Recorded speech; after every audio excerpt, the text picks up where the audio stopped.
चक्रों के बारे में बता चुकी हूँ और इसके आगे के चक्रों के बारे में भी आज बताऊंगी।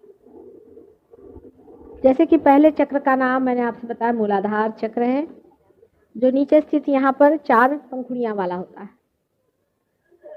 और इस चक्र से, क्योंकि ये सूक्ष्म चक्र है और इसका जो जड़ आविर्भाव है, इसका जो ग्रोस एक्सप्रेशन है, उसे पेल्विक प्लेक्सस कहते हैं।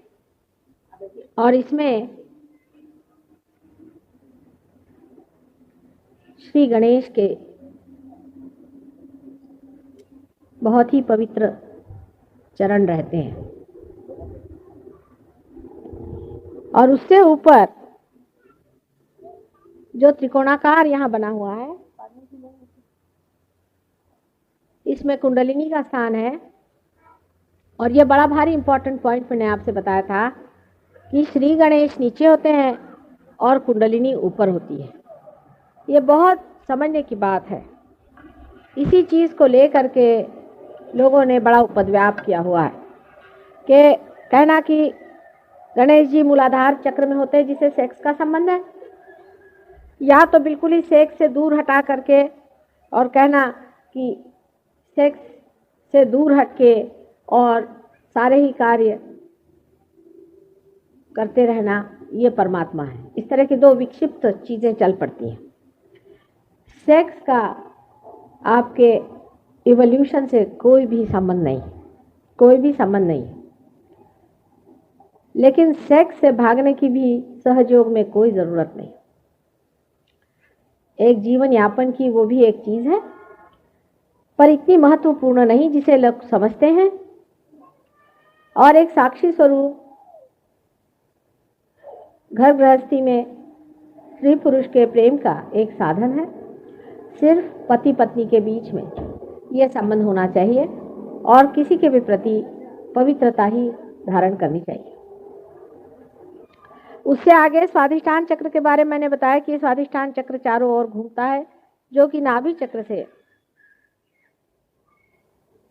निकलता है और कमल की डेट के जैसे वो चारों तरफ घूमता है। और इस भवसागर में, इस वॉइड में वो हर तरह के नक्षत्र और हर एक चीज़ की स्थापना करता है, जिसे हम जड़ वस्तु कहते हैं।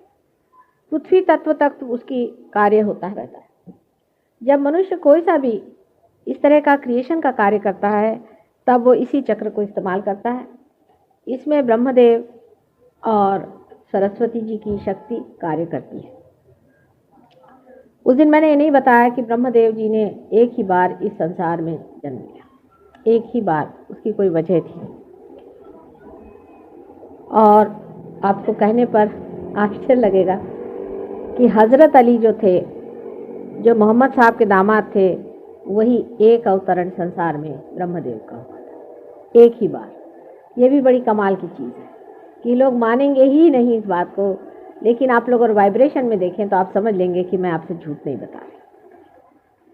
इसलिए जिनको लिवर आदि की तकलीफ हो जाती है, या इस चक्र के कारण जो डायबिटीज़ की तकलीफ हो जाती है, इम्बैलेंस की वजह से, जो मैंने आपसे बताया था, जो रजोगुणी लोग होते हैं उनको जो तकलीफ़ें हो जाती हैं, उन सब तकलीफ़ों का इलाज है हज़रत अली साहब का नाम लेने से भी वो तकलीफ़ ठीक हो जाती है। बड़े आश्चर्य की बात है, पर है सही। मुसलमान इसको मान लेंगे तो आप नहीं मानिएगा, और कृष्ण को आप मानिएगा तो मुसलमान नहीं मानेंगे। बड़ा रोना है दुनिया में। हालांकि ये सभी इसी एक ही शरीर विराट में बसे रहते हैं। इनका सब आपस में रिश्ता है, क्योंकि हज़रत अली साहब दामाद थे मोहम्मद साहब के, और मोहम्मद साहब जो है वो राजा जनक के अवतरण है।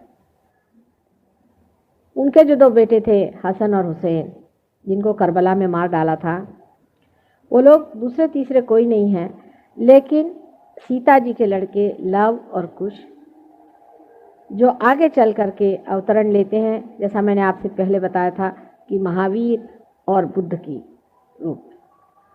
अब ये मैं बात सही कह रही हूँ कि नहीं, या आप अपने सहजयोग के एक्सपेरिमेंट्स में देखिएगा। एकदम से किसी बात को मना कर देना भी सहजयोग में बड़ी गलत बात हो जाएगी। जब आप पार हुए हैं, आपने कभी वाइब्रेशंस फील भी नहीं किए थे, आपको मालूम भी नहीं था चैतन्य क्या चीज़ है, और ब्रह्म क्या चीज़ है और ब्रह्म ज्ञान क्या है। यही ब्रह्म का ज्ञान है।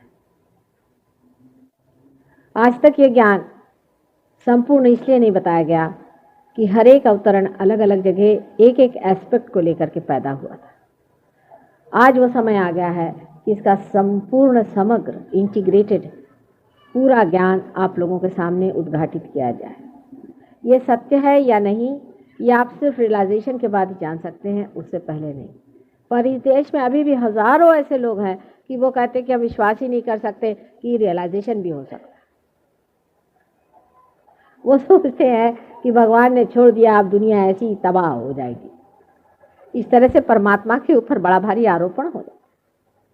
जिसने ये सृष्टि बनाई उसको तो इसकी चिंता है ही, उसका कोई ना कोई अर्थ तो निकलना चाहिए, उसकी मीनिंग कुछ तो लगनी चाहिए, नहीं तो इस मेहनत का क्या मतलब हुआ। पर मनुष्य इतना अक्लमंद बनता है कि वो परमात्मा के बारे में भी पक्के दिमाग से यही कहता है कि हाँ ऐसे तो हो ही नहीं सकता, मुझे पूर्ण विश्वास है, आई बिलीव। आप किस तरह से विश्वास करते हैं, आप किस प्रकार इसे आपने जाना है, इस मामले में वो एक अक्षर भी नहीं बोलते। ये आदमी का बड़ा भारी अहंकार है। सहयोग में अगर आप हम्बल नहीं हो और आप अगर इस चीज़ को जानें कि हमने अभी तक जाना नहीं, अभी हमें बहुत जाना है, हमें अभी पाना है, पाने के बाद ही भी आप एक एक चीज़ का उद्घाटन बहुत अच्छी तरह से वाइब्रेशंस में देखिएगा। जिस आदमी में गहराई नहीं होती वो बहुत ऊपरी तरह से सहयोग की तरफ देखता है और सहयोग को आप ऊपरी दृष्टि से नहीं देख सकते। इसके बाद में आपको मैंने नाभि चक्र के बारे में भी बताया है। अभी संक्षिप्त में आप जानते हैं कि नाभि चक्र में ही अपनी इवोल्यूशनरी फोर्सेस हैं, जिससे हमारी उत्क्रांति होती है, जिससे हम अमीबा से ह्यूमन बीइंग्स बन गए, जिससे हम देखते हैं केमिस्ट्री में पीरियोडिक लॉज जो बने हुए हैं वो सब इसी शक्ति धर्म की धारणा से होता है। हर एक वस्तु में उसकी धर्म की धारणा है। जैसे कार्बन की 4 वैलेंसीज हैं, हाइड्रोजन की अपनी वैलेंसी है, ऑक्सीजन की अपनी है, उसका पूरा चार्ट बना हुआ है। इतना सुंदर चार्ट बनाया हुआ है कि कोई ये नहीं कह सकता कि लॉ ऑफ चार्ज से बना, इतना सुंदर वो बना हुआ है। उसका फिर से रिपीट कैसा होता है, उसके 8 कैसे हिस्से बने हुए हैं, बहुत देखने काबिल चीज़ है। ये सारी धर्म की धारणा जो भी है ये इस उत्क्रांति के वजह से होती है। माने इन्हीं अणुरेणुओं के जो धर्म हैं वो जब बदल जाते हैं तभी धर्म में उत्क्रांति होती है। आप लोग भी एलिमेंट से बने हैं। इन एलिमेंट्स की जब धर्म की स्थिति बदल गई तभी आप धीरे धीरे उत्क्रांति को पहुंचते हुए आज मानव बन गए। अब मानव से सिर्फ एक ही सीढ़ी और जाने से ही आप उस दशा में पहुंच जाइएगा जिसे हम कहते हैं कि आप पार हो गए। लेकिन पार होना क्या है ये मैं इस लेक्चर के अंत में बताऊंगी। उसके बाद तीसरा चक्र जिसे हम हृदय चक्र कहते हैं, इसके इस तरफ में हृदय है जहाँ शिव का स्थान, साक्षात आत्मा स्वरूप। यहाँ पे हमारे अंदर सदाशिव वैसे तो अपने माथे के ऊपर यहाँ रहते हैं, लेकिन इनको सदाशिव कहते हैं। लेकिन उसकी ये जो उनका पीठ होते हुए भी, जैसे कि यहाँ का दिल्ली का पीठ जो है ये आपकी यहाँ तखत है समझ लीजिए, लेकिन ये सब दूर घूमते रहते हैं। इसी प्रकार हालांकि पीठ ये है लेकिन उनका चक्र जो है वो हृदय में कहना चाहिए, या उसको कहना चाहिए कि वहाँ उनका प्रतिबिंब है जो आत्मा स्वरूप वहाँ रहता है। ये आत्मा हर समय शरीर में से निकल के और बाहर की ओर आता है और बहुत बार भटकता है, इधर उधर देखता है और सारी बात की खबर रखता है।